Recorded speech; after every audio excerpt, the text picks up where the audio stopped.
एक जाटनी अपने खेत में गोबर बांट रही थी, अर्थात गोबर के उपले बना रही थी और साथ साथ मुंह में तिल चबा रही थी।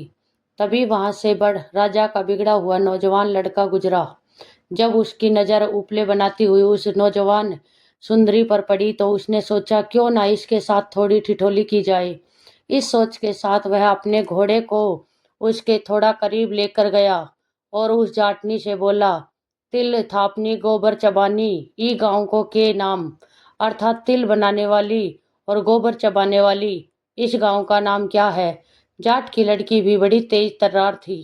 उसने भी कुंवर को उसी ढंग से उत्तर दिया, सेल चढ़िया घोड़ा फर्क कावड़िया ताव गांव को नाम इटेली, अर्थात राजकुमार पर चढ़े हुए घोड़े इस गांव का नाम टेली है। चाटनी की हाजिर जवाबी और उसके नहले पे दहले वाले जवाब को सुनकर राजकुमार के तन बदन में आग लग गई। वो ठहरा राजा का लड़का और वह मामूली सी जमींदार की लड़की। गुस्से से लाल पीला होता हुआ राजकुमार जाटनी से बोला, तेरी यह मजाल, तू राजा के लड़के को उल्टा जवाब दे। मैं तेरे साथ ऐसी कहानी करूंगा कि तू सदा याद रखेगी कि तेरा पाला किसके साथ पड़ा है। तुझसे विवाह करूंगा और चौथे फेरे में ही तुझे छोड़ दूंगा। ना तो तू ब्याही रहेगी और ना ही कुंवारी। इतनी बात कह कुंवर वहां से जाने लगा। अब जाटनी उसे ऐसे कैसे जाने देती। उसने कहा, रुक राजा की घमंडी औलाद, अब मेरी भी बात सुनता जा। तू बड़ा राजकुमार बना फिरता है ना। अगर तेरे ही सगे बेटे से तेरा मुंह काला करवा कर तुझे 7 जूते मरवा कर तेरा घमंड को चूर चूर ना किया तो मैं भी असल जाट की औलाद नहीं।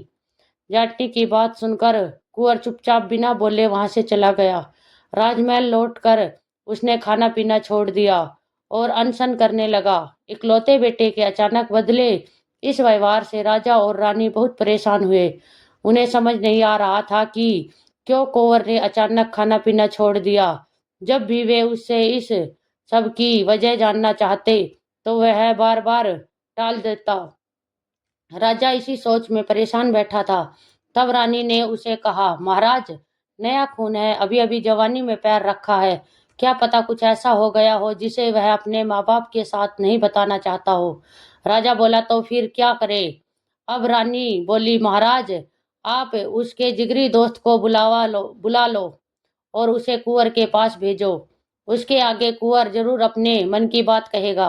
राजा को रानी की बात उचित लगी। अगले दिन जैसा रानी ने कहा वैसे ही राजा ने किया और कुंवर के खास दोस्त को बुलवा उसे अपने बेटे की हालत से अवगत करवाते हुए उसके पास भेजा। कुंवर के जिगरी ने जब उसके पास जाकर उसकी इस व्यथा का कारण पूछा तो अंदर ही अंदर घुल रहे कुंवर ने उसके आगे सब उगल दिया।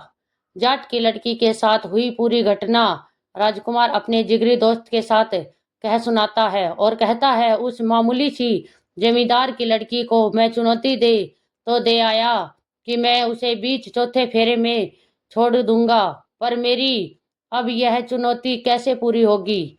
अपने राजकुमार मित्र की बात सुन उसका जिगरी दोस्त हंसता हुआ बोला, अरे मेरे यार, इतनी छोटी सी बात के लिए तुम खाना पीना छोड़कर अनशन पर बैठे हो। तुम चिंता मत करो, मैं तुम्हारे पिताजी यानी महाराज से अभी बात करता हूँ। कुंवर थोड़ा चिंतित होता हुआ बोला, पर मेरे पिता मेरे इस कृतक में साथ शामिल क्यों होंगे भला। कुंवर का जिगरी बोला, तू उस सब की चिंता मत कर यार।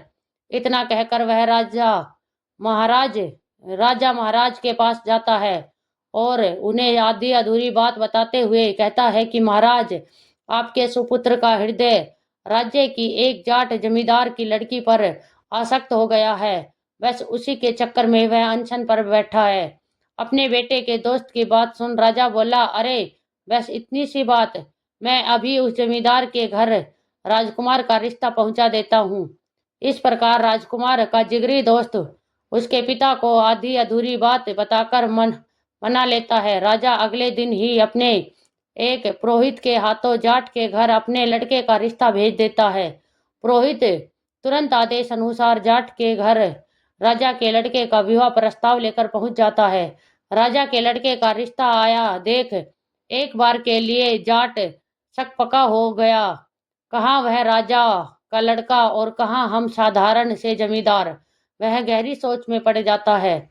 उसका दिल इस रिश्ते के लिए गवाही नहीं दे रहा था, पर भला राजा के आदेश को टालने की उसके अंदर क्षमता नहीं थी।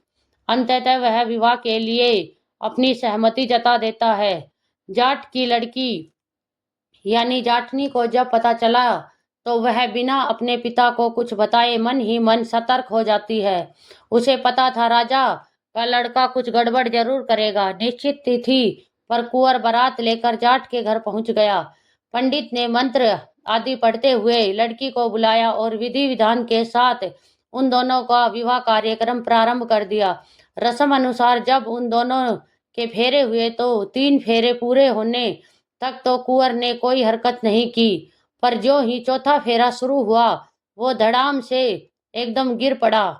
अब उसके मित्र आदि तो पहले से ही सारी योजना से भली भांति परिचित थे। उन्होंने आनन फानन में हो हल्ला मचाते हुए राजकुमार को उठाया और बोले, कुंवर को मिर्गी का दौरा आया है, ठीक होने पर इसे वापस ले आएंगे। इतना कहते हुए उन्होंने कुंवर को पालकी में लिटा लिया और शादी के बीच में ही उसे ले गए। उधर जाटनी भी पहले से ही सतर्क थी। उसने कुंवर के मंसूबों का अच्छे से पता था। चौथे फेरे के दौरान जब कुंवर बहाना बनाते हुए नीचे गिरा और यह सारा झमेला हुआ, उसी दौरान उसने चुपके से कुंवर की कटार निकाल ली थी। उसके जाने के बाद जाट की बेटी ने राजकुमार की कटार से बाकी बचे हुए फेरे ले लिए। इस प्रकार विवाह संपन्न हो गया। अब बदले की बारी उसकी थी। जाट की लड़की को धोखे से विवाह के बीच में छोड़कर राजकुमार राजमहल लौट आता है। वक्त बीता पर कुंवर अब उसे लेने के लिए क्यों जाने लगा भला। उसे तो बस अपनी कही हुई पूरी बात करनी थी। जाट की भी इतनी हिम्मत नहीं पड़ी कि वह राजा के सामने जाकर अपनी बेटी के साथ हुए इस अन्याय की गुहार लगाए। जाट की बेटी दिन प्रतिदिन गहरी चिंता में सूखने लगी। अंदर ही अंदर उसे यह बात कचोटती रहती कि राजा का लड़का तो उसे बीच विवाह छोड़कर अपनी कही बात पूरी कर गया, अब वह अपनी बात को कैसे पूरा करेगी। आखिरकार जाटनी ने भी एक योजना बनाई। अपनी योजना को अंजाम देने के लिए वह अपने पिता के पास जाती है और उनसे कहती है, पिताजी, कुछ दिन के लिए मेरा मन उखड़ा उखड़ा सा रहता है। अगर आप इजाजत दे तो मैं मानसिक शांति के लिए तीर्थ जाना चाहती हूँ। जाट ने भी सोचा, ठीक है, तीर्थ आदि घूमने से उसकी बेटी अपने साथ हुए उस हादसे को भूल जाएगी। उसने खुशी खुशी अपनी बेटी को तीर्थ जाने की इजाजत दे दी और जाते हुए उसे राह खर्चे के लिए बहुत सारा धन आदि भी दे दिया। जाट की बेटी तीर्थ के लिए घर से निकल पड़ी, पर उसे कौन सा सच में तीर्थ जाना था, उसे तो राजा के लड़के से बदला लेना था। अंततः वह अपनी बनाई योजना अनुसार उसी नगर में जाकर रहने लगी जहां राजा का उस राजकुमार का पिता था। अपने पिता के दिए धन आदि से जाटनी ने नगर के अंदर एक ठीक ठाक घर ले लिया और वह अपना रूप बदलकर गुजरी का रूप धारण कर राजा की नगरी में रहने लगी और कुछ बढ़िया नस्ल की गायें ले ली। योजना के तहत वह अपनी गायों को हरे चारे के साथ साथ बहुत से सूखे मेवे खिलाती। मेवे चराने से गाय का दूध अति उत्तम होता चला गया। गुजरी बनी जाटनी ने अपने गायों के उस प्योर दूध में से दही जमानी शुरू कर दी और शाम के समय वह पूरी तरह ठन कर नगर के चौक में अपनी दही बेचने के लिए जाने लगी। जो कोई भी उस गुजरी से दही खरीदने आता और जब दही के दाम पूछता तो गुजरी दही का भाव 100 रुपए बताती। उस समय 100 बहुत अधिक होते थे। एक दिन राजकुमार का दोस्त जब चौराहे से गुजर रहा तो उसने भी गुजरी बनी जाटनी से दही का भाव पूछा। 100 बताते हुए उसने सोचा, अवश्य ही किसी खास प्रकार की दही होगी, इसलिए इसका मूल्य इतना अधिक है। उसने गुजरी से वह दही खरीद ली और राजमहल जाकर वह दही अपने दोस्त राजकुमार को दे दी। राजकुमार ने जब दही का स्वाद चखा तो उसकी तबीयत फड़क उठी। एक राजकुमार होते हुए भी उसने ऐसी स्वादिष्ट दही कभी नहीं खाई थी। दही के स्वाद से अभिभूत हो जब उसने अपने मित्र से उस अत्यधिक स्वादिष्ट दही का राज पूछा, तो उसके दोस्त ने उसके आगे पूरी बात कह सुनाई। राजकुमार ने सोचा, जिसकी दही इतनी स्वादिष्ट, इतनी उत्तम है, वह स्वयं कैसी होगी। ऐसा सोचकर वह अगले दिन खुद गुजरी के पास जाने को का विचार करता है। गुजरी आम दिन की तरह नगर के चौराहे में खड़ी अपनी दही बेच रही थी।